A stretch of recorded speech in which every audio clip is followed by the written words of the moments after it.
Questa trasmissione è offerta da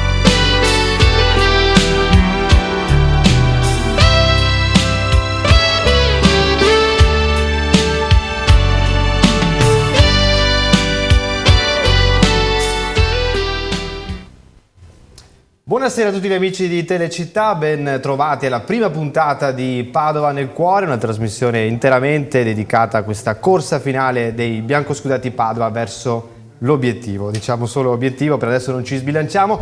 Con me per questa avventura, per queste puntate che andremo avanti da qui fino alla fine della stagione, c'è la bellissima Lucila De Luca. Ciao Lucila! Non è la prima volta qui a Telecittà perché sei già stata con Lunedì Granata, per cui insomma non dico che sei di casa, ma quasi. Sì, sono tornata. Sei tornata, mi avete sì. trattato bene, quindi sono tornata. Sei tornata, grazie Lucila.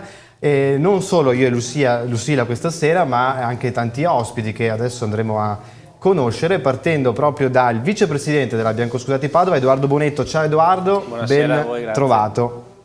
Eccolo qua, adesso lo vediamo anche inquadrato. Elegantissimo come al solito. No, questo è Claudio Campagnolo, abbiamo anticipato. Claudio Campagnolo, giornalista. La cravatta. È Esatto. difficile, ecco qua. Allora, con barba o senza barba? Vediamo tutto il suo ecco. Edoardo Bonetto e Rulo Ferretti, l'avete già visto inquadrato, l'attaccante del Padova. Ciao Gustavo, anche non so che nessuno ti chiama Gustavo, ma questa sera io ti chiamerò anche Gustavo, il mister. E poi l'avete già visto inquadrato, Claudio Campagnolo, direttore di Uno Magazine. Ciao Buonasera. Claudio. Non ci siamo solo noi perché c'è anche una tribuna. Infatti io ho apprezzato molto questa tribuna, tra l'altro è piena di amici, per cui insomma mi fa anche molto piacere ritrovarli, ma bello così. Non abbiamo la panchina, ma passiamo direttamente alla tribuna. Andiamo a vedere chi è venuto a trovarci per questa prima puntata di Padova nel cuore. Partiamo da chi è microfonato, cioè Alessandro Vinci, ciao Stefano, giornalista di Padova Sport. Poi con te parleremo anche un po' faremo un po' il punto della situazione del campionato. Allora, velocemente passiamo il microfono così salutiamo tutti. C'è anche The Voice, Antonio Ammazzagatti. Ciao. Buonasera, Antonio, la voce del calcio Padova, della Biancoscudati quest'anno. Nicola Bellon di Padova Sport. Ciao Nicola. Ciao, buonasera. Poi passiamo alla parte di sotto perché c'è Santiago Orduna, io lo posso svelare, tanto lo sanno tutti che siete legati da sì, insomma, siete sposati anche, diciamo. Grazie Santiago. Buonasera, grazie per Parleremo anche un po' di pallavolo dell'ultima. Ma così giovani già sposati? Partita. Sì, incredibile. Infatti mi sento terribilmente vecchio, ma vabbè, passiamo avanti. E poi ci sono i biancoscoppiati. Ciao a tutti. Scoppiate anche voi due, Elisa e Ampelio, non avete bisogno di grandi presentazioni perché ormai avete spopolato con una community grandissima su Facebook, per cui dai, dopo magari qualche battuta ce la fate. Anche loro sposati? Anche loro sposati, sorpresa. non tra di noi, non tra di noi. Io sono sposato. Esatto, no, non diciamo, poi roviniamo delle famiglie. Bene, allora rientriamo qui da questa parte invece perché, visto che è proprio la prima puntata, facciamo un po' un punto della situazione su quello che è successo fin qua, anche con Edoardo, perché ne sono successe di cose dall'estate a oggi, no? Claudio, tu hai sempre seguito il vecchio Padova e adesso invece ci troviamo a commentare un Padova in Serie D. Sì, direi che la cosa fondamentale è che i sentimenti e le emozioni, prima guardavo Antonio, no? e ricordo certe sue tribolatissime radiocronache quando eravamo in Serie B.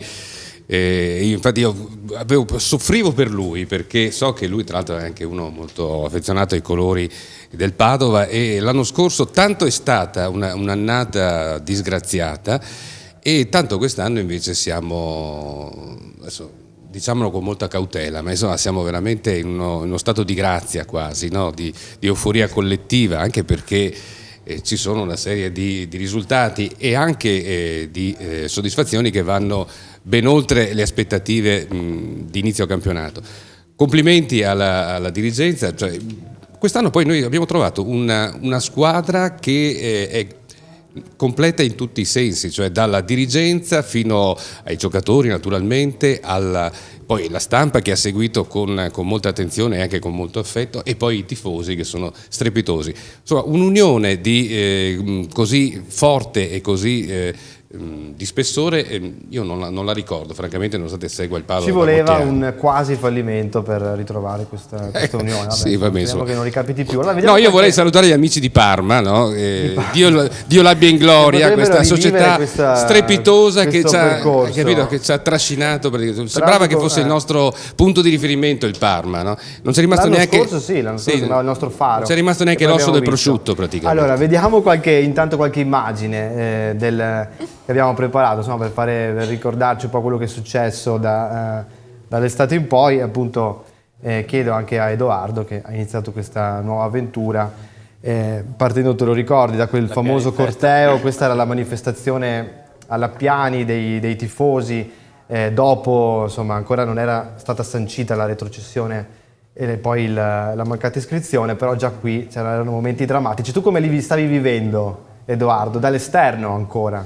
Da tifoso sicuramente, e quindi da amante della città di Padova e amante del calcio Padova, con enorme dispiacere, perché si è visto appunto una città, una squadra gloriosa e una città favolosa che stava cadendo a pezzi, si stava sgretolando per colpa magari di determinate persone che all'inizio non sono state sincere fin dall'inizio.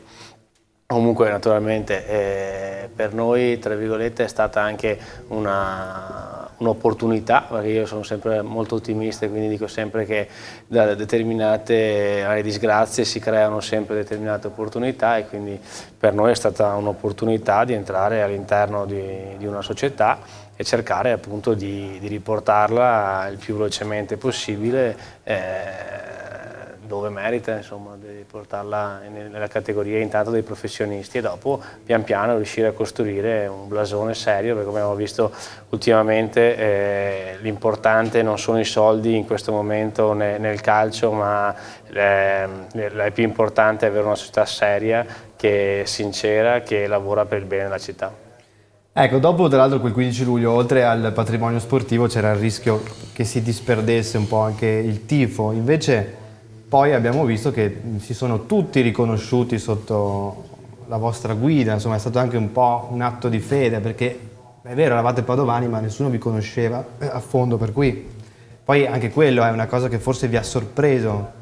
Sì, la nostra è la speranza, noi siamo partiti per cercare appunto la nostra cosa primaria era riportare la gente allo stadio. Diciamo che veramente dobbiamo ringraziare i tifosi, come hai detto te, eravamo due persone completamente sconosciute, però forse ci siamo presentati per quello che siamo, non avevamo le maschere pirandelliane, ma ci siamo presentati come persone che abbiamo detto chi siamo, quello che potevamo fare, abbiamo dato la nostra disponibilità, ci abbiamo messo la faccia per cercare di salvare il Padova, salvare il salvabile, e siamo stati da sempre umili, e abbiamo fatto un nostro piano triennale, abbiamo annunciato il nostro piano triennale, non abbiamo fatto finte promesse, non abbiamo raccontato in piazza che in 3 anni avremmo riportato il Padova in Serie A, e quindi forse la città, il popolo ci ha apprezzato per quello, perché magari hanno visto delle persone sincere e umili che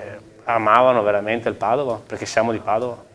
Allora, adesso tra poco torniamo anche ai giorni nostri, perché insomma, non è tanto bello rimembrare questo passato. Torniamo un attimo in tribuna, perché volevo chiedere ad Antonio, magari anche a Pelio, Lisa, come hanno vissuto quei momenti, che so che siete dei grandissimi tifosi del Padova, e continuiamo a rivedere anche quelle immagini che abbiamo mandato prima. Cosa vuoi che ti dica, Stefano? No, questo. Momenti brutti, perché io ricordo tra l'altro proprio il giorno dopo il fallimento una trasmissione televisiva alla quale fu invitato, insomma c'erano, tra l'altro nemmeno a farlo apposta, quasi fatto premonitore, lo stesso mister parlato e il direttore sportivo dei Poli seduti a fianco, eravamo da un collega, e insomma lì si parlava addirittura di possibile rinascita dal San Paolo, c'era veramente tanta confusione e nessuno sapeva cosa pensare, quindi io devo solo essere grato appunto a questa gente che ha fatto tutto questo per noi, si è presa un rischio non indifferente, perché d'accordo che nessuno gli avrebbe imputato nulla, però hanno avuto coraggio.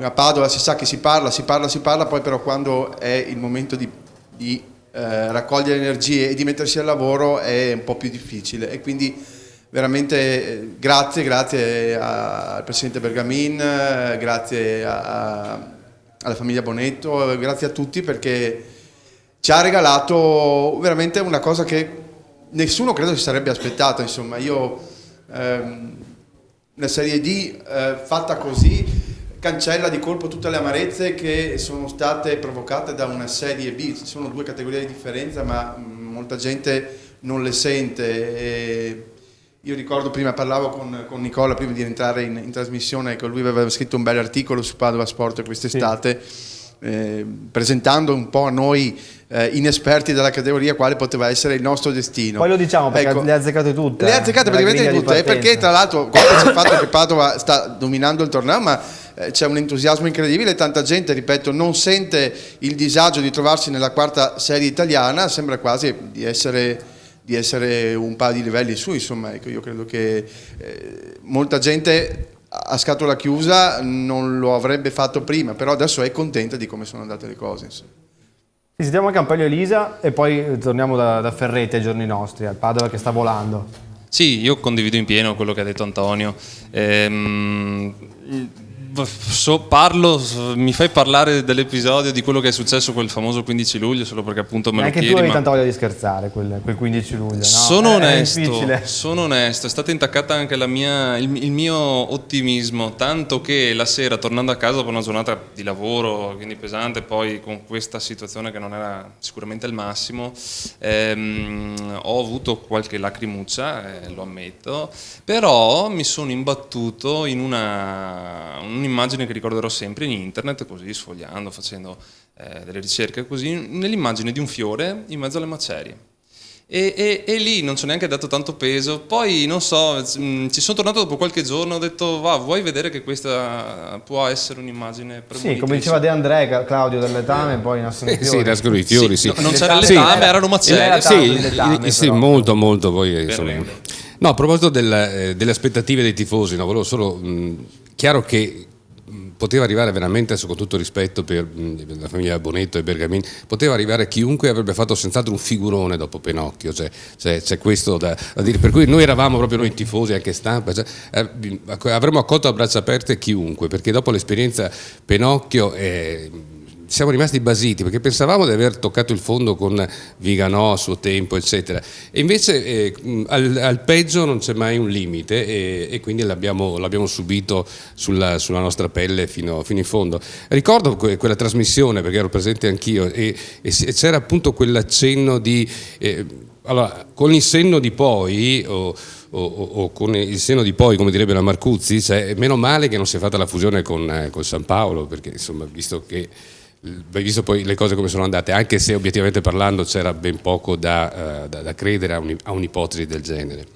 Siamo ai giorni nostri adesso? Passiamo ai giorni, intanto continuate a mandarci gli sms, che non l'ho detto prima in apertura, ma dopo scorreranno senza censura, perché il nostro regista è troppo impegnato per censurare, quindi mi raccomando, andate piano. Adesso ho visto che sì, insomma, un messaggio adesso che l'hai detto e via, per Edoardo, magari poi adesso lo rileggiamo mentre scorre. No, per introdurre il rulo, sì.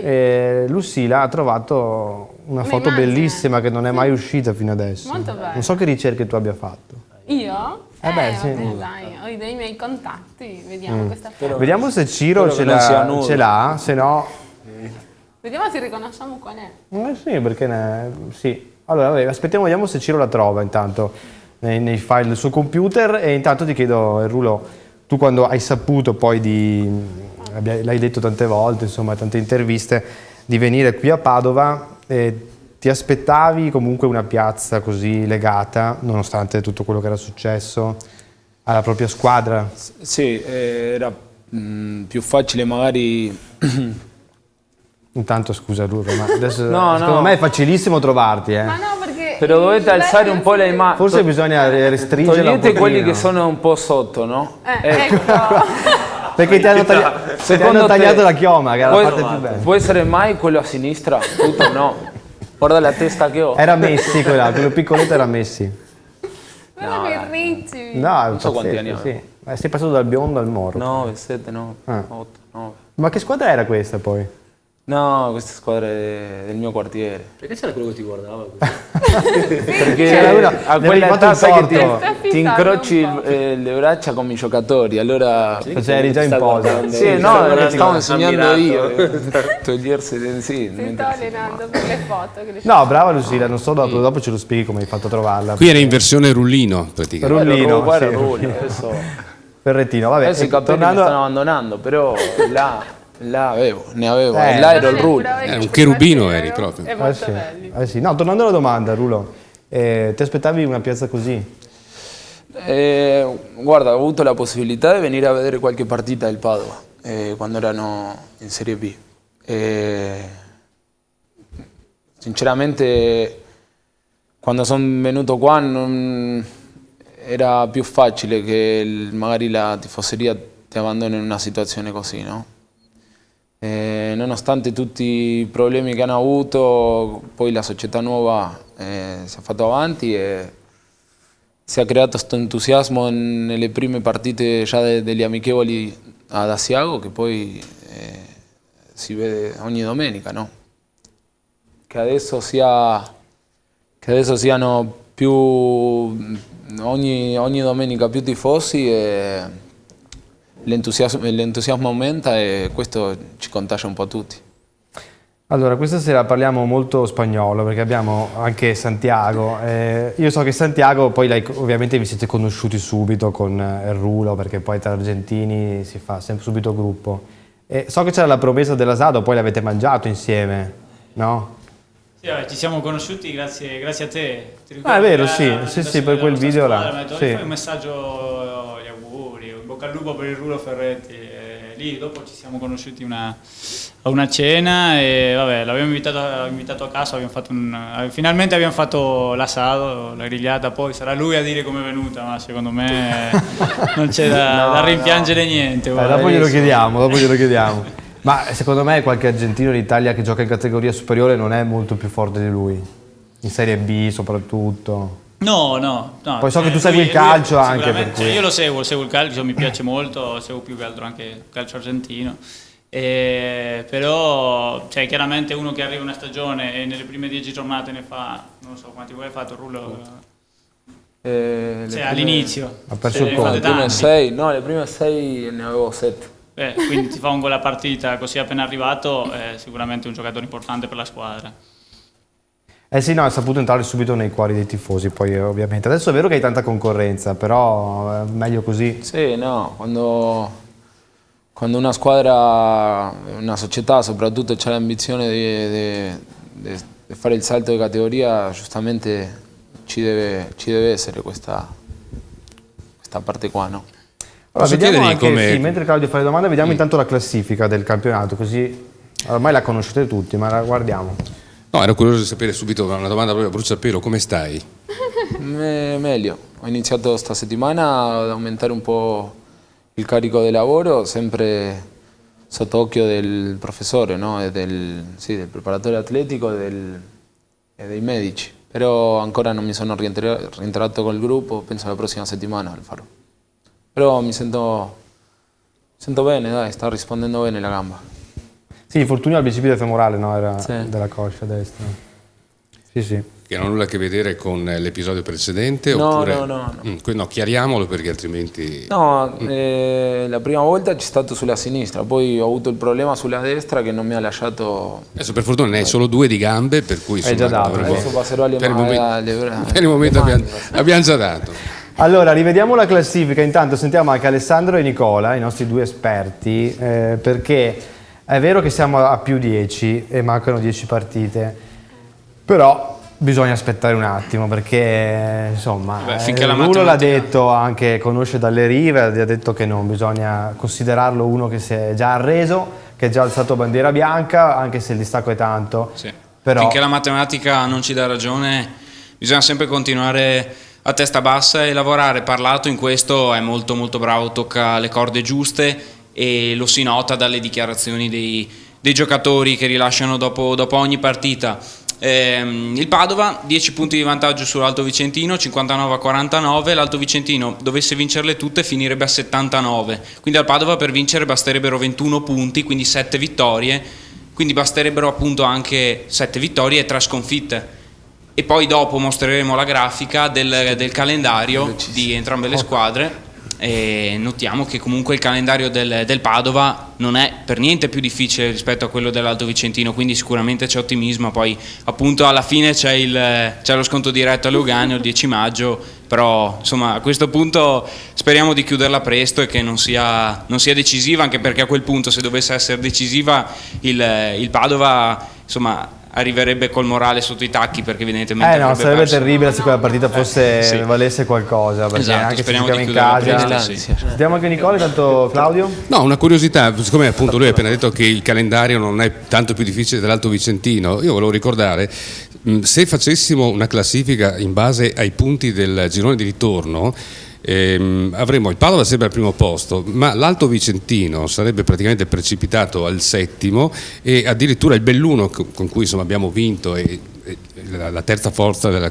in classifica fino a domenica scorsa, addirittura verso la coda della classifica, mentre l'Alto Vicentino ha incontrato quelle 2 famose sconfitte, il Cras Repen e la Triestina, oltre alla Sacilese, che in base a questo ipotetico girone di ritorno sono proprio tra i primi posti. Quindi forse diciamo che il grosso delle difficoltà forse l'Alto Vicentino l'ha già incontrato. Sì, l'Alto sono Vicentino... 2 squadre in forma, insomma, nonostante la classifica sembri dire che il Cras Repen e la Triestina sono delle mezze tacche, in realtà hanno fatto un sacco di punti, 15, 14 il Cras Repen e 13 la Triestina. Lottano per salvarsi. L'Alto Vicentino ad esempio dovrà affrontare una squadra che a me piace moltissimo, che è la Clodiense, che ha pareggiato col Padova Lugano, e comunque dovrà andare a giocare a Belluno, che comunque il Padova ha vinto, però abbiamo comunque notato una squadra dai buoni valori tecnici, una squadra che mi è sembrata meno brillante rispetto a quella dell'andata, però che comunque potrebbe poi mettere in difficoltà. difficoltà. Che l'Alto Vicentino ha bastonato l'Union Pro, che è l'unica squadra proprio che ci rimane un po' qui, insomma, no? Dove all'ultimo. Sì, è una giornata storta quella. Forse avevamo proprio bisogno di quella di quell'ostacolo per riscattarci. Sì, molti hanno detto proprio che da lì poi è ripartito, il Padova è ripartito. Allora sentiamo anche Nicola sulla griglia di partenza che avevi fatto su Padova Sport quest'estate, hai indovinato praticamente tutto, anche che il Moria è una squadra in cui possiamo giocare anche io e te probabilmente, no, vabbè, con tutto il rispetto. Però, io insomma, neanche con quella forse. Diciamo campionato diviso con 3-4 squadre di buon livello e poi insomma c'è un gradino importante. Non vorrei fare il menagrammo, io volevo solo ricordare che l'anno scorso il Marano di Gustavo a un certo punto era più 5 sul Pordenone, poi però sappiamo com'è finita, ha vinto mister Parlato di 3 punti. Quindi al di là del margine confortante che ha il Padova ha questa sera dei 9 gironi della Serie D, è quella con il vantaggio maggiore sulla seconda in classifica, perché oggi la Corregese ha vinto il recupero nel girone D col Fiorenzuola e quindi si è portata a -9 dal Rimini, quindi il Padova con 10 punti di vantaggio è quella che ne ha più di tutti, quindi vantaggio abbastanza confortante, però giustamente è meglio mettere del fino in cascina. Per quanto riguarda la classifica, sono contento innanzitutto ho scoperto questa sera di avere molti lettori che non pensavo di avere, ne sono felice. La classifica l'unica cosa che non ho azzeccato, almeno per il momento, è il Ripa alla Fenadora. Mi hanno fatto notare che l'anno scorso aveva fatto un grandissimo campionato, soprattutto nel girone di ritorno era cresciuto tantissimo rispetto al girone d'andata in cui era andata molto male. Quest'anno ha perso anche alcuni elementi importanti della rosa e si trova un po' lì, però per il resto i valori sono abbastanza. E poi è stato esonerato l'allenatore e poi è stato richiamato anche, è stato richiamato proprio ieri ha fatto solo 2 punti nel girone di ritorno l'Union Ripa. È comunque una classifica molto ben definita, molto più definita ad esempio rispetto al girone D, che è quello che io seguo più da vicino quest'anno, dove tra la quinta e la sest'ultima ci sono appena 12 punti. Domanda secca, Nicola, secondo te nel girone D avrebbe fatto più fatica il Padova? Sì, ma non perché sia un girone più difficile, perché è un girone diverso, nel senso è molto più... Il girone D, quello delle altre padovane. Il girone D, pur essendo geograficamente confinante rispetto al C, è molto più basato sulla forza fisica, sulla grinta, sull'intensità. Il Padova è una squadra molto tecnica, avrebbe trovato forse dei problemi soprattutto con le piccole. Qualcuno dice invece che forse è anche non è male neanche fisicamente. No, niente da dire, però prevalentemente basa la sua forza, soprattutto sulla tecnica. Sì, sulla rispetto tattica. alla maggior parte delle squadre del girone, Certo, sicuramente. assolutamente. Era un'incognita anche per te, Edoardo, la Serie D? Sì, assolutamente. Tu non hai giocato in Serie D? No. Passato da calciatore, lo ricordiamo, non hai giocato da... I tempi sono cambiati. Sì, vabbè, insomma, non è che sei... Non è che sei che adesso non farti passare. L'ultimo campionato l'ho fatto 7-8 anni. Solo perché la barba non è che sei giovane ancora. Il tuo collega ha detto che dimostro 10 anni in più. È lui che parla come se fosse, cioè tanti anni fa, capito? Lui si presenta così. Comunque 7-8 anni fa, comunque no, non avevo mai seguito la Serie D, però ed è per quello che ci siamo, fin dalle prime riunioni con il presidente, con l'amministratore delegato, si era puntato, a parte una persona di grande spessore, conoscevamo già tanti anni fa come direttore sportivo Fabrizio De Poli, perché era una persona affidata ed era una persona che sapevamo benissimo che, a parte grandi intenditori di calcio, ma soprattutto una persona che avrebbe potuto darci una mano, soprattutto magari a noi che era la prima esperienza importante nel calcio che conta. E dopo abbiamo scelto forse l'allenatore più forte, senza il forse l'allenatore più forte, che conosceva la categoria, e quindi diciamo ci siamo affidati alla sua esperienza e alla sua conoscenza del campionato di Serie D che lui ne ha da vendere, insomma. È vero che tra i candidati, Edoardo, c'era anche Zironelli, poi avete scelto, parlato giustamente. Penso che non sia carino fare nomi. C'era, come tutte le cose, quando parti da zero devi scegliere un direttore sportivo e un allenatore. C'era una rosa di nomi con la quale comunque tutti siamo andati direttamente su parlato, perché tutti quanti ci hanno parlato molto bene e i risultati stanno dalla sua parte. Gustavo, penso puoi confermare che hai parlato uno dei più bravi. Sì. Sì. No, stavo pensando... Da giocatore qual è la qualità migliore che ha il tuo mister? Penso che la gestione del gruppo. La gestione del gruppo, sì, adesso si sta vedendo, sta emergendo. È una cosa fondamentale, una squadra con 4 prime punte e gioca una sola, sono tutti contenti, no?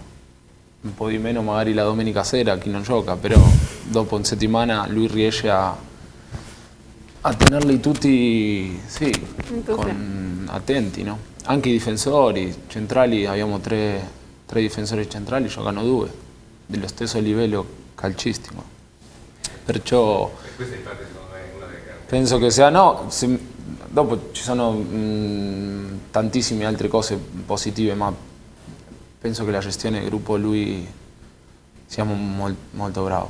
Sì, soprattutto quando ci sono tanti fuori classe. Lucilla, tra l'altro tu sei anche una bravissima pallavolista, per cui lo sai quanto è importante la gestione del gruppo. Sì, infatti stavo pensando al mio allenatore.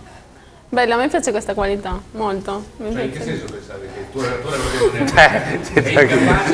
è ma guarda com'è diverso dal mio allenatore. L'hai detto te. No, però dico che io come giocatrice apprezzerei tantissimo, noi siamo in 12 e arrivare lunedì anche se non giochi, entusiasta e con la voglia di dimostrare, di essere all'altezza anche di tutto quello, sarebbe super bello.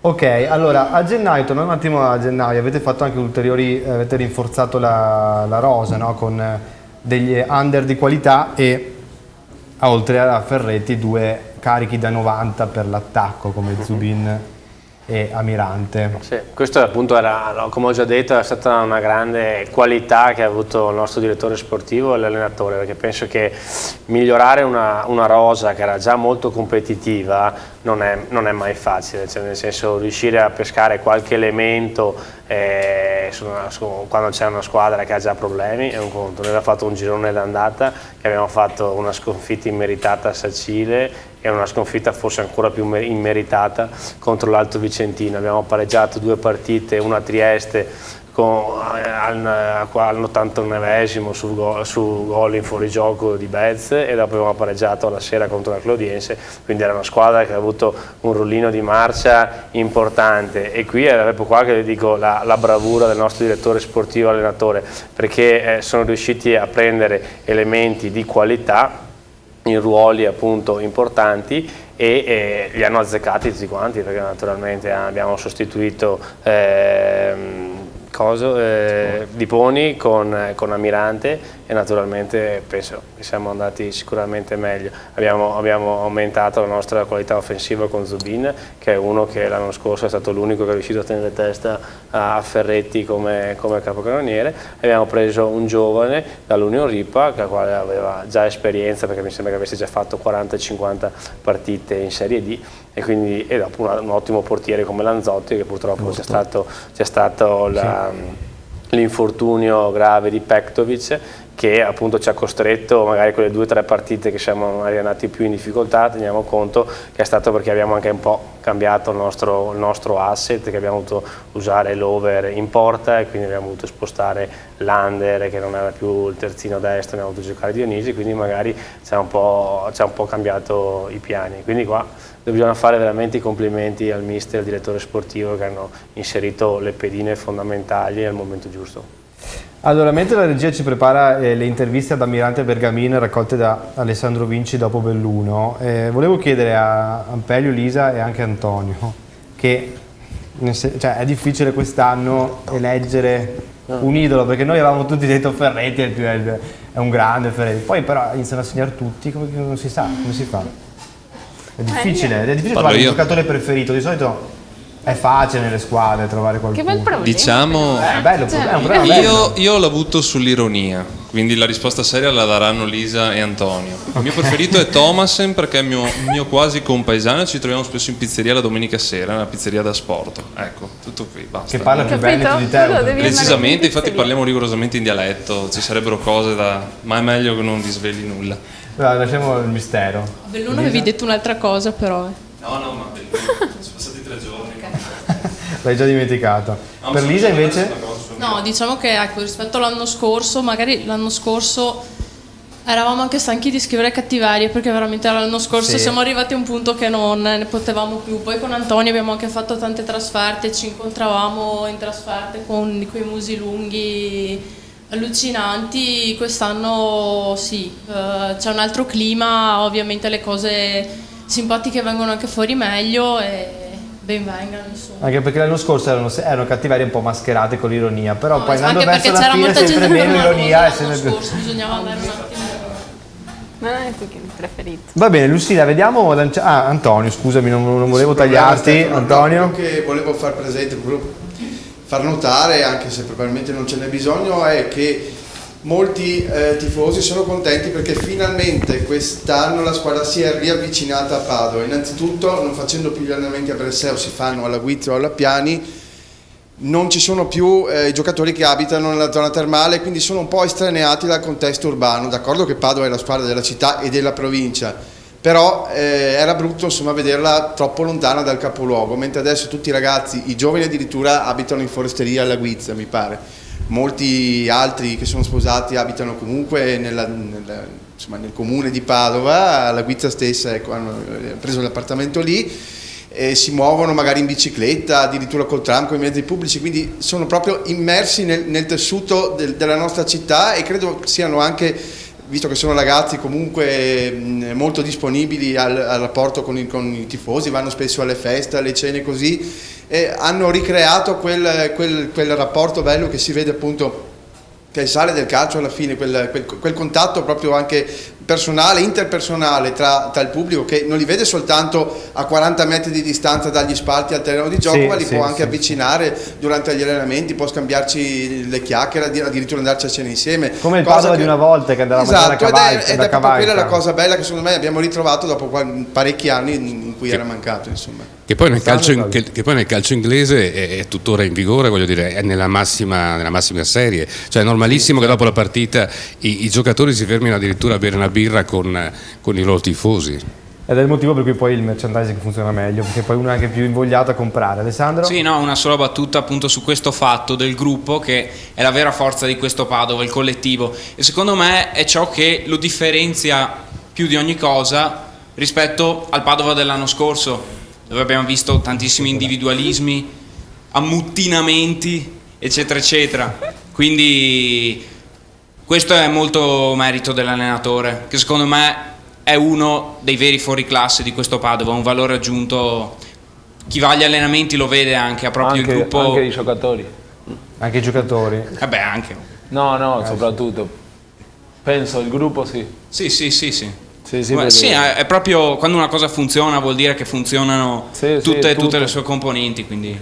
E poi soprattutto anche questa offerta così ampia all'interno della squadra, perché sembrava quasi un'assurdità, no? Avere 3 fuoriclasse davanti come Ferretti, Zubin, Amirante, però servono tutti i ragazzi. Sì, meno male che è arrivato Amirante. Il campionato è lungo e soprattutto ci sono degli incidenti, eccetera. È una cosa che in Serie B ci è mancata parecchio, perché quando si fermava uno eravamo fritti fino e quindi magari senza l'Alto Vicentino sarebbe bastato comunque, anche solo Ferretti. Penso che i miei colleghi siano d'accordo, un'accoppiata allenatore e direttore sportivo come quella di quest'anno a Padova la sognavamo da tantissimo tempo. Bisogna veramente fare i complimenti a De Poli, perché poi veramente le ha azzeccate tutte, cioè, quasi quasi gli chiedo anche se mi sceglie un gratta e vinci. Sì. Allora andiamo a sentire Amirante Bergamin e dopo Belluno. Io sono fiero di essere nato a Padova. Amirante per Padova nel cuore, giornata perfetta, 2 gol, da quando sei a Padova non hai mai sbagliato un tiro in porta? No dai, sono felicissimo, abbiamo vinto, i miei 2 gol sono valsi la vittoria, sono felicissimo per questo.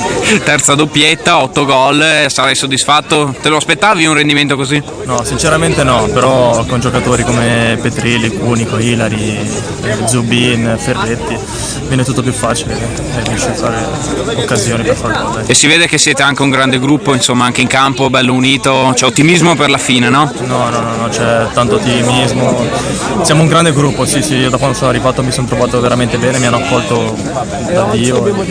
Dopo anni un po' difficili. Siamo passato 3 anni infernali, ma ora è una favola, speriamo di andare in Serie C con.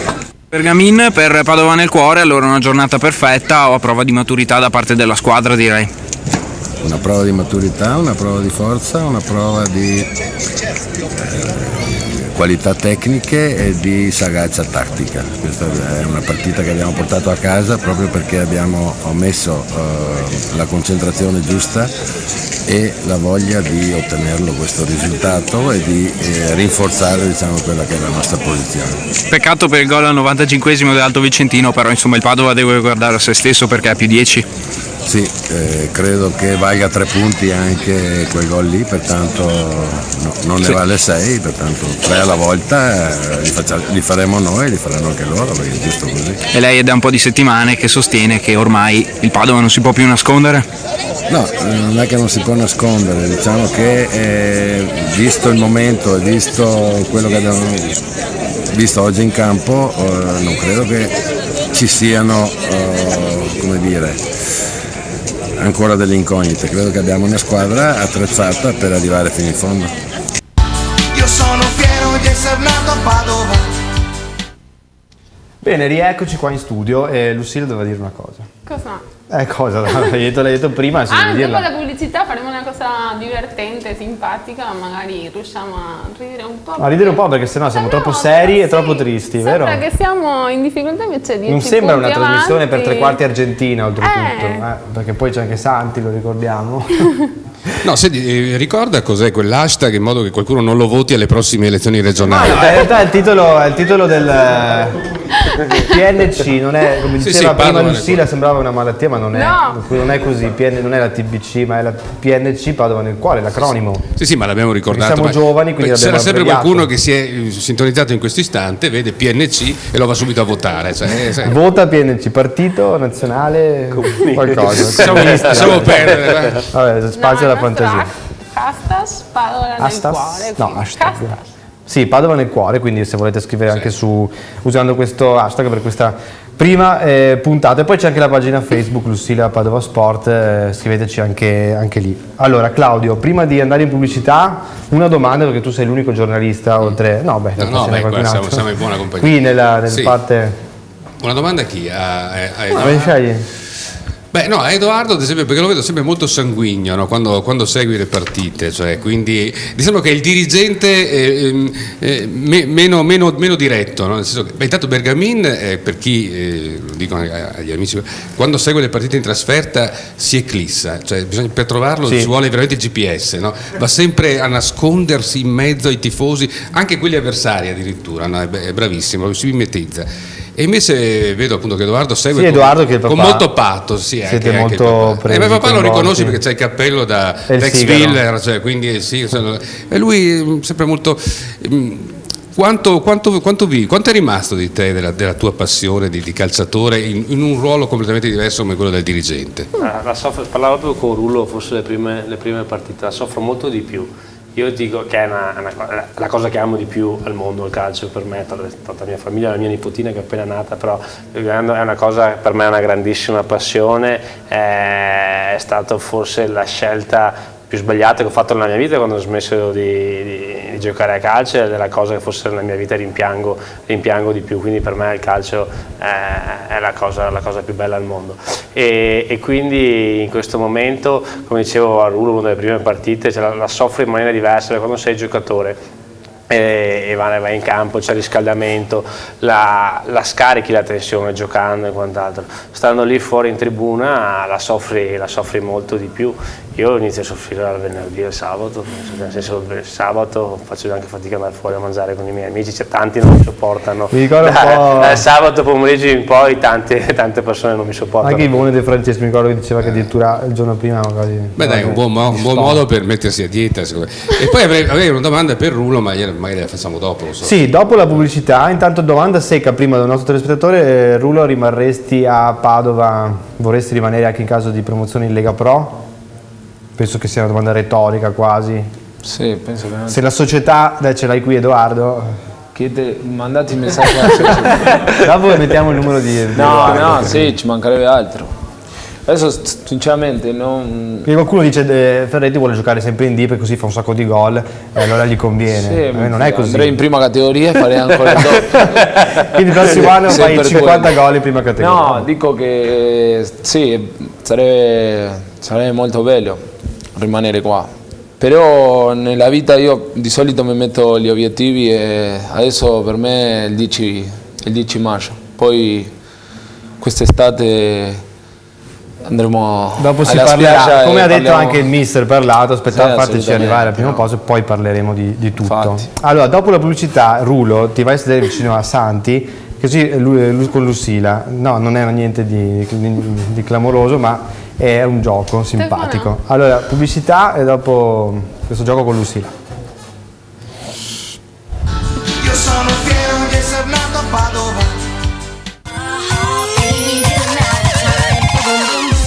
Mise en Place, caffetteria, cicchetteria, gastronomia con servizio takeaway e delivery. Mise en Place serve una fascia oraria compresa dal mattino alla sera, così da soddisfare le necessità di famiglie, studenti, lavoratori e turisti.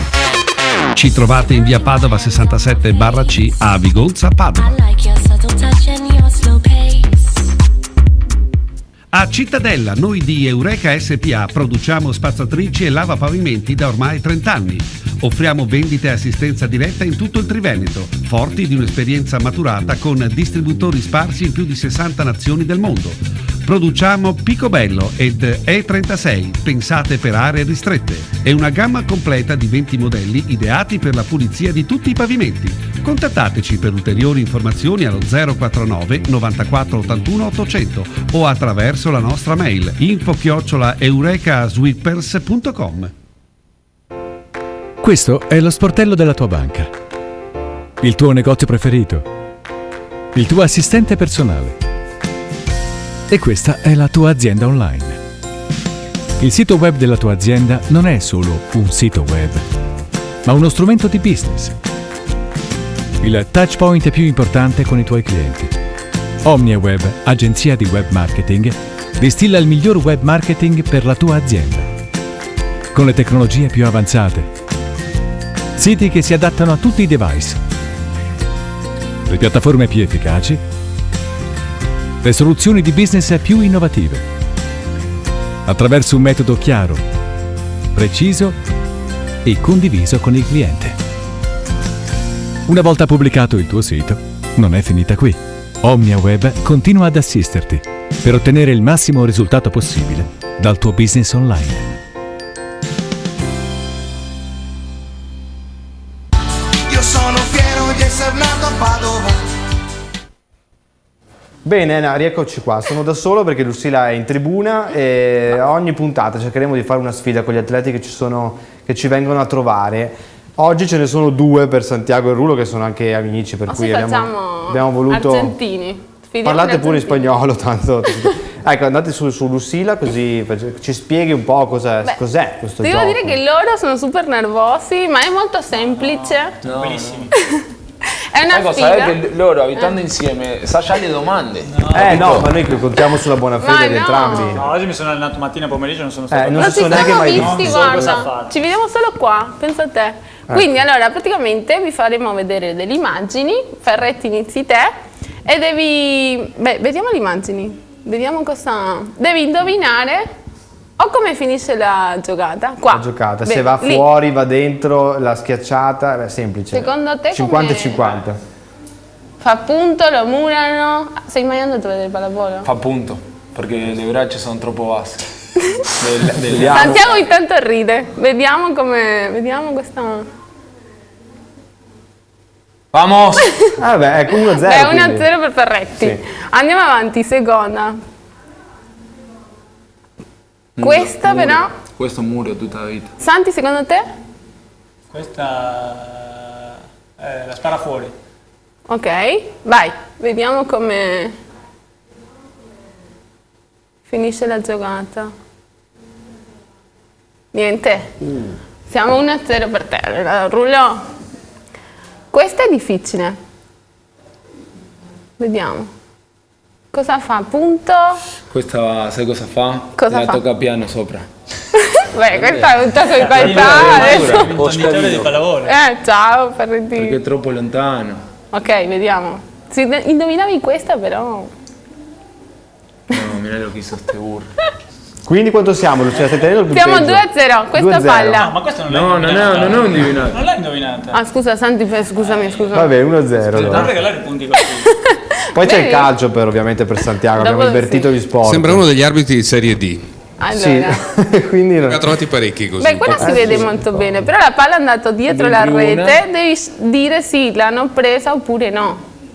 Cioè si è punto per gli altri. Questo è facile, non so dove la palla, però penso Infatti non si vede se bene. l'hai messa vuol dire che l'ha presa. Forse hai ragione. Lucilla, è troppo complicato questo gioco. Guarda! l'ha presa. Ok, qua devi dire dove ha alzato Santi. No, aspetta, 2-0 intanto. Sì, 2-0, ok. sì. Devi dire dove alza Santi. Santi, puoi rispondere anche te, perché Dove secondo me alza te lo Santi ricordi. dietro. Ok, Alle sue spalle, diciamo. in posto 2. No, mi spiace. Niente. Fuori. 2 punti, stai perdendo. No, 2 punti. Andiamo sto avanti. perdendo. Santi non sta rispondendo, che diverso. No, Sì. io rispondo dopo per il calcio. A pallavolo solo il Rulo. Ok. Qua dove alza? Può alzare in 6. No, 2, alle 4. spalle ancora. Ok. Alle spalle. Indietro. Santi? Dove alzi? Indietro. Vabbè, quindi quanto siamo? 3. Siamo a 3. Quindi adesso passiamo al calcio. Sì, però... Sì, allora Ciro passa al calcio così vediamo se Santi è abbastanza Ok. ferrato Questo va in primo tempo. sul calcio. Ai! No, non Questo va va in bene. primo tempo. No, beh. Ma la mia no. Cioè, però non rispondi. Vabbè, e quindi calcio adesso? Ok, Vediamo. beh, di a Ciro andiamo avanti col calcio. Perché ormai Ferretti ha fatto un po' una figuraccia. Come una figura? 3-0 ha vinto. 3-0 ha vinto.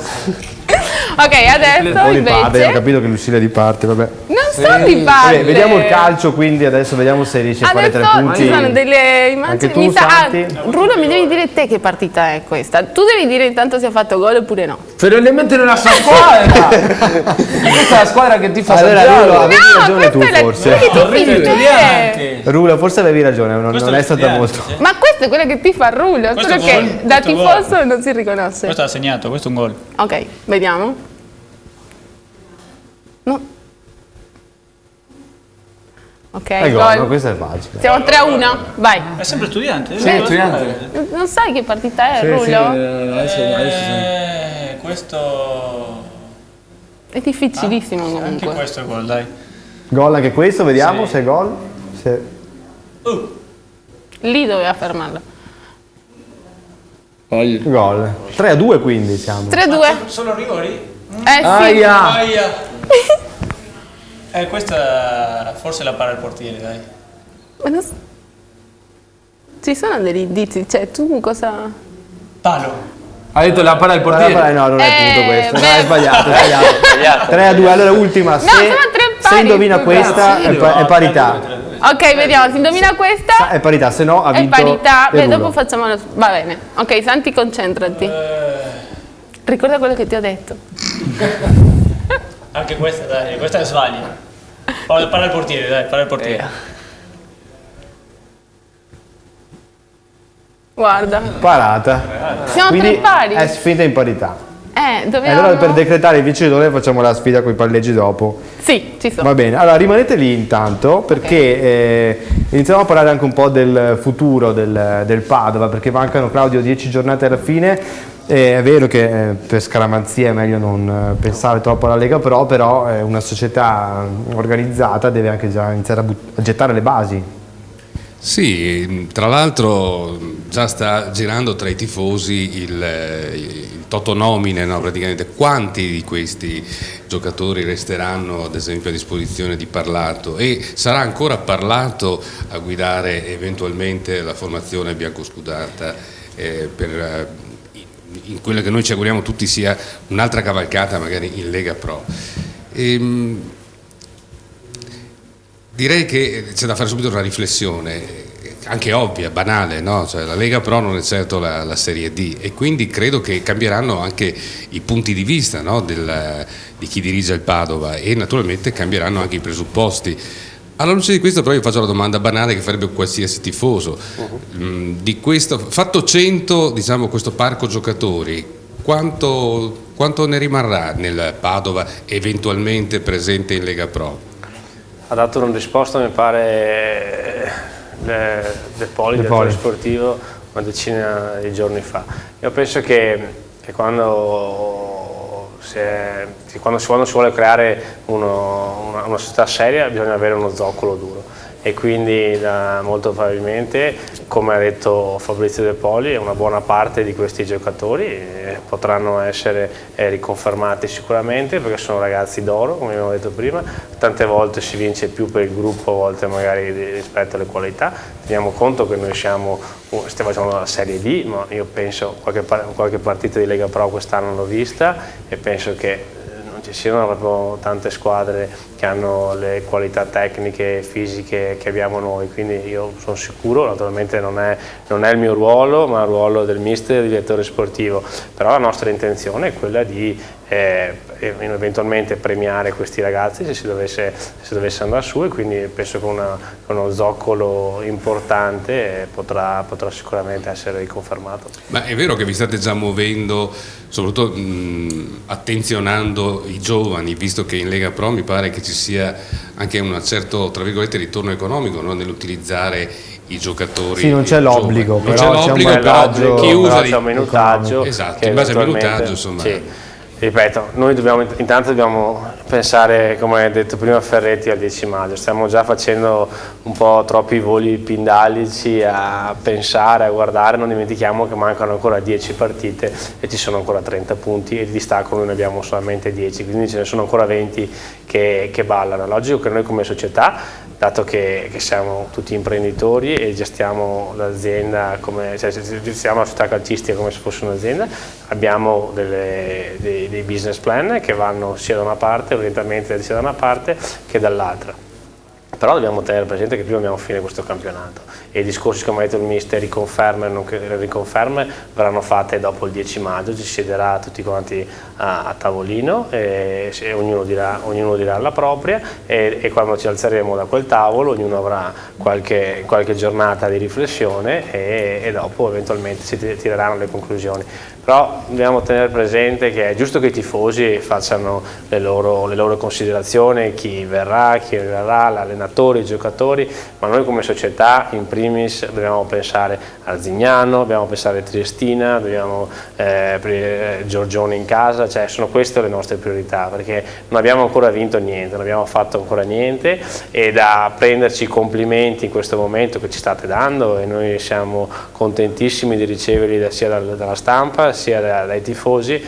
Passare da stupidi fra 2 mesi, se sbagliamo qualcosa, è un attimo, quindi noi vogliamo stare con i piedi per terra e vogliamo che i nostri ragazzi continuino a impegnarsi e andare ogni domenica in campo col sangue agli occhi, per cercare di fare più punti possibili per arrivare all'aritmetica, che è quella che è l'unica roba che conta, però per il resto le chiacchiere stanno a zero. A Padova magari chiacchiere ce ne sono state tante, non vogliamo essere quelli che fanno voli pindalici, diciamo semplicemente abbiamo sicuramente delle visioni, delle idee, però il nostro obiettivo primario per ora è vincere il campionato.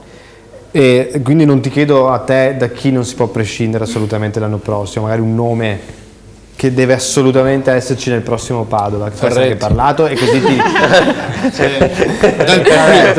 dal pubblico si è sentita una voce spontanea. No, a proposito di Ferretti, volevo dire, cioè, quando il Rulo dice no, ma io sono contento che giochi anche Zubin, che può giocare anche Amirante, per carità, ma l'avete visto quanto è competitivo anche in un giochino televisivo come quello di poco fa? Con la nostra amica Lucilla voleva vincere a tutti i costi. Pensate con Amirante e Zubin quando si tratta di giocare. Però è una caratteristica fondamentale per un attaccante, se non ci fosse questa determinazione non sarebbe. E degli argentini in particolare si diceva, sì. Infatti non so il Catania come ha fatto qualche anno fa, che erano tutti argentini. No, diciamo che hai ragione, non mi piace perdere. No, ma se anche si gioca a ping pong faccio fatica. La garra. Allora poi nel finale abbiamo un'altra sfida, quindi anche lì dovrai darti da fare. Allora Alessandro, poi appunto vi chiedo anche un po' a voi della tribuna da chi secondo voi non si può prescindere, sia giovani che meno giovani, allenatore. Sì, beh, intanto volevo parlare del discorso di Edoardo Bonetto, che è sicuramente lucido e razionale, ha ragione a non mettere il carro davanti ai buoi, quindi prima c'è da conquistare la Lega Pro. Ha usato una parola, un termine molto, molto, molto adatto, ossia zoccolo duro, perché la Lega Pro è un campionato molto duro e nel quale appunto c'è bisogno di un certo affiatamento e di una certa intesa di squadra, quindi è assolutamente corretto mantenere una parte della formazione titolare, perché insomma ci sono giocatori che la Lega Pro la possono fare tranquillamente, altri secondo me è giusto, sarebbe insomma una scelta azzeccata magari farli scalare in panchina magari, però appunto mantenendo comunque l'intesa, la conoscenza, sì, l'affiatamento. Se mi chiedi un nome ti dico Amirante. Chiedo invece a Ampelio se ti piace Bortot, così introduco. Sì, buon terzino, è una bella rivelazione anche perché unisce all'agonismo che deve avere il terzino anche dei piedi buoni. Che è una cosa. E ricordiamoci che Edoardo è un classe 97, quindi questa è stata una bella scelta invernale di De Poli. Sì, assolutamente. Ecco, lunedì era qui in studio con noi, a Lunedì Granata, il direttore generale Werner Seber del Bassano. Sentiamo cosa ha detto a proposito di... Che ringraziamo che ci ha dato. Che ringraziamo, sì, ma se lo vuole riprendere però, quindi sentiamo cosa ha detto.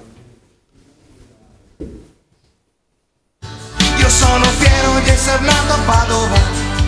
Ecco, un tifoso del Padova chiedeva di Bortot, se ve lo prenderete, se ve lo riprenderete o se ve lo lasciate un altro anno. Sì, Bortot è uno di questi ragazzi che già l'anno passato era stato aggregato alla prima squadra, quest'anno pure, non trovando spazio, abbiamo deciso di trovare una collocazione in Serie D e il Padova l'ha voluto, l'ha preso e sta giocando e sta facendo bene. Classe 97, però 97. Non hai risposto alla domanda.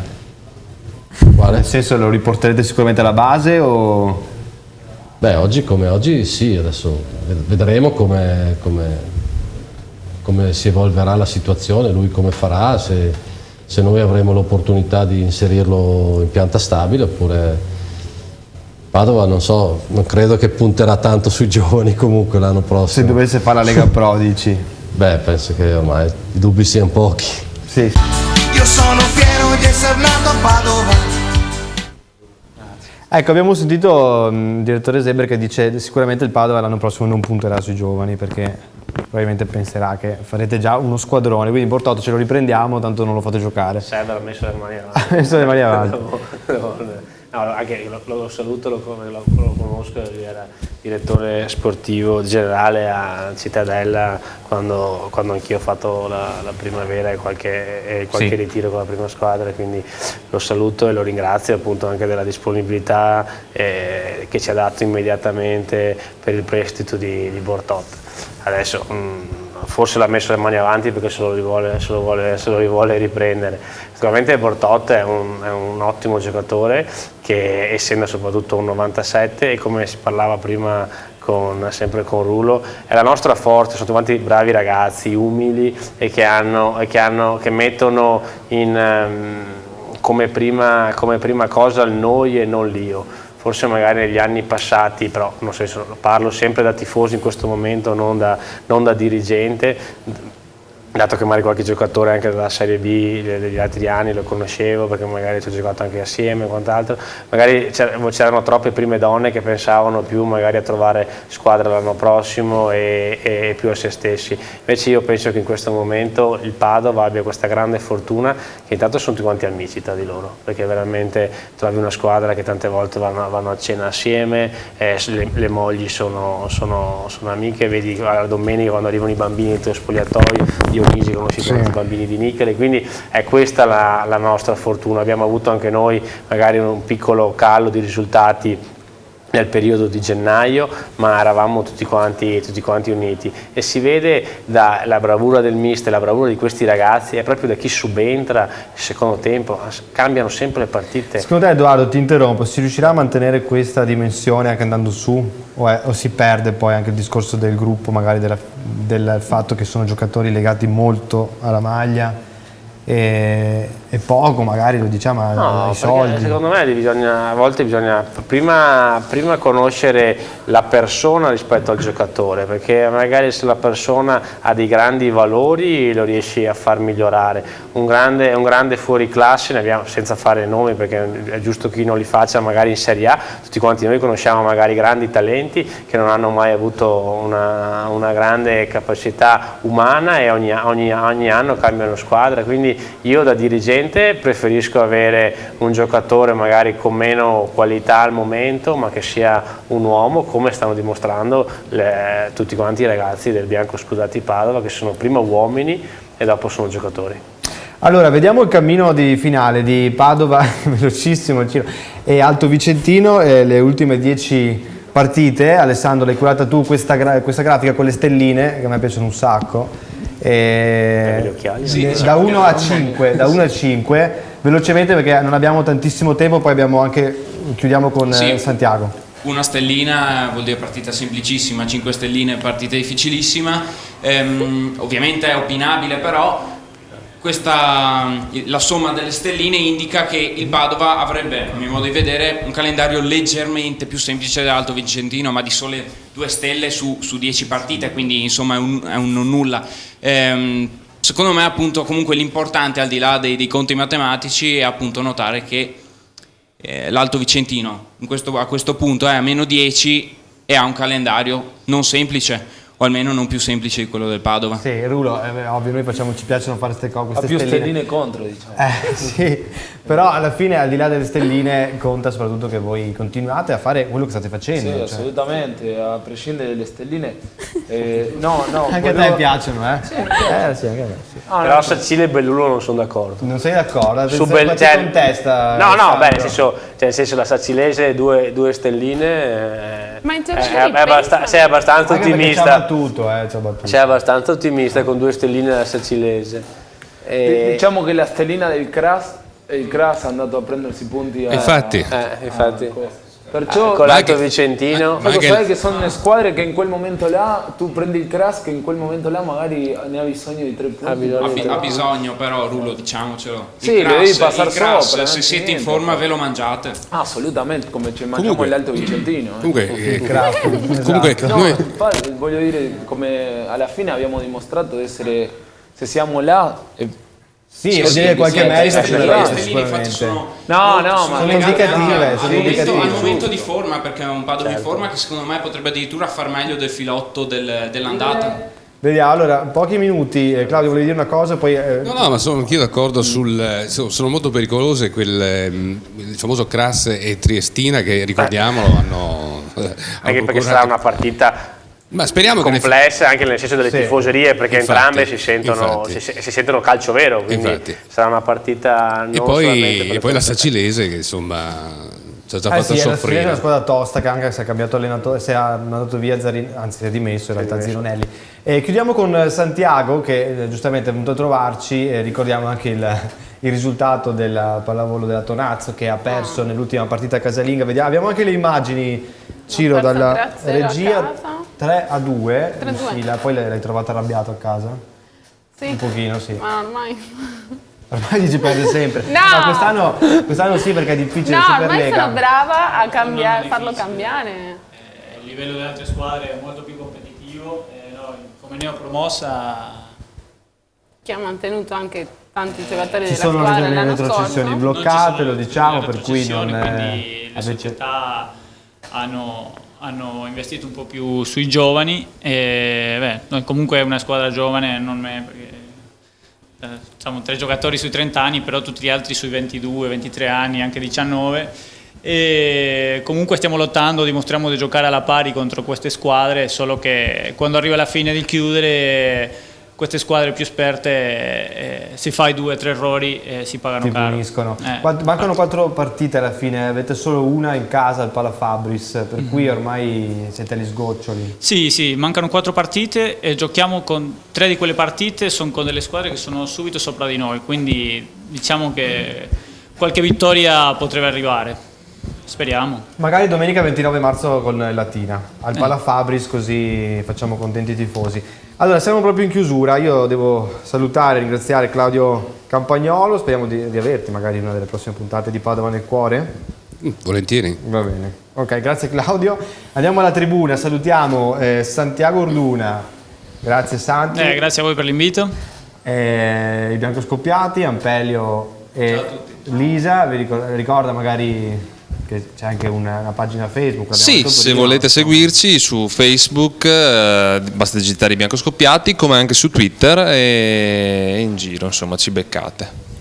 Buon Alessandro, ci rivediamo mercoledì per Padova nel cuore. Grazie Antonio, anche se ti abbiamo fatto parlare poco, ma ci tenevamo a averti come prima puntata qui a Padova nel cuore. Nicola Bellon c'è sempre o dietro le quinte o davanti, ma ci sarà sempre, e poi saluto anche ovviamente Edoardo Bonetto e Gustavo Ferretti. Grazie per essere stati con noi per questa prima puntata e ovviamente in bocca al lupo per queste ultime 10 partite.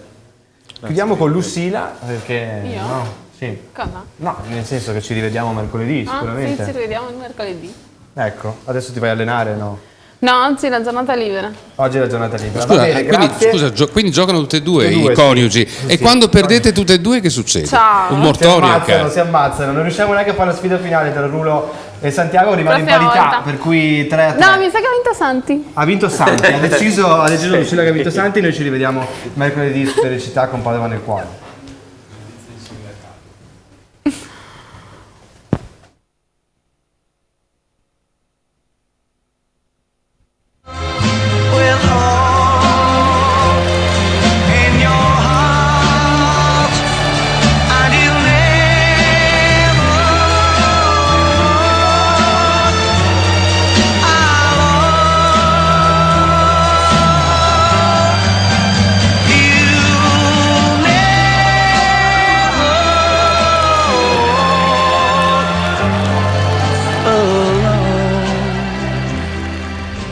Questa trasmissione è offerta da